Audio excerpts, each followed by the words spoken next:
Breakfast లోకి లేదా వేడి వేడి అన్నంలోకి త్వరగా టేస్టీగా ఉండే సైడ్ డిష్ కావాలంటే ఈ కారం పొడి ది బెస్ట్ ఆప్షన్. అయితే లిష్కాస్ కిచెన్ లో గుమ్మలాడే తో నెలల తరబడి నిల్వ చేసుకునే కారం పొడి ఎలా చేసుకోవాలో చూసేయండి. కారపొడిని వేడి వేడి అన్నంలోకి నెయ్యి వేసుకొని తింటే ఇంకా వేరే కూర అవసరమే లేదు. లేట్ చేయకుండా ప్రాసెస్ ఏంటో చూసేద్దామా? Let's get started.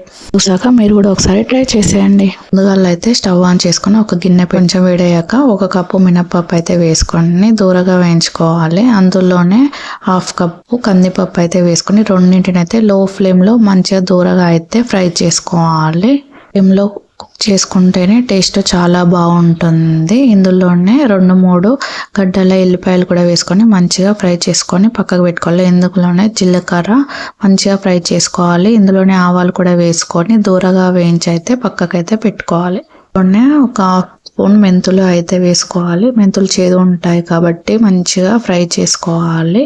హెల్దీగా కావాలనుకున్నాను కాబట్టి నేనైతే కరివేపాకు అయితే ఎక్కువ వేసుకుంటున్నాను. మంచిగా కడిగి పెట్టుకున్న కరివేపాకును ఫ్రైలో వేసుకొని మంచిగా అయితే వాటర్ తడిపోయేంత వరకు అయితే మంచిగా ఫ్రై చేసుకోవాలి. చేతితో పట్టుకున్నట్టయితే ఇలా విరిగిపోవాలి. అయితే కరివేపాకు మంచిగా ఫ్రై అవుతున్నట్టు ఇందులోనే ఒక చిన్న లెమన్ సైజ్ అయితే చింతపండు వేసుకొని అయితే ఫ్రై అయితే చేసుకోవాలి.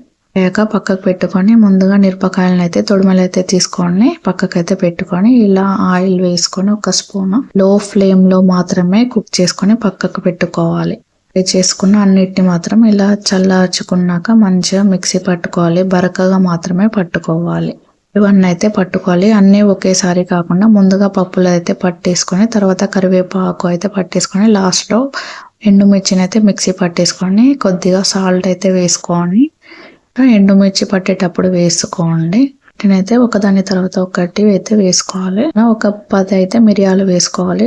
మిరియాలు ఘాటు చాలా బాగుంటుంది. టేస్ట్ కూడా చాలా బాగుంటుంది. అన్ని మిక్సీ పట్టుకున్నాక ప్లేట్ లో అయితే కలిపేసుకోవడం. ఎంతో టేస్టీగా ఉండే కారం పొడి అయితే రెడీ. దోశ ఏ టిఫిన్ లోకైనా సూపర్ గా ఉంటుంది. మళ్ళీ రెసిపీతో మీ ముందు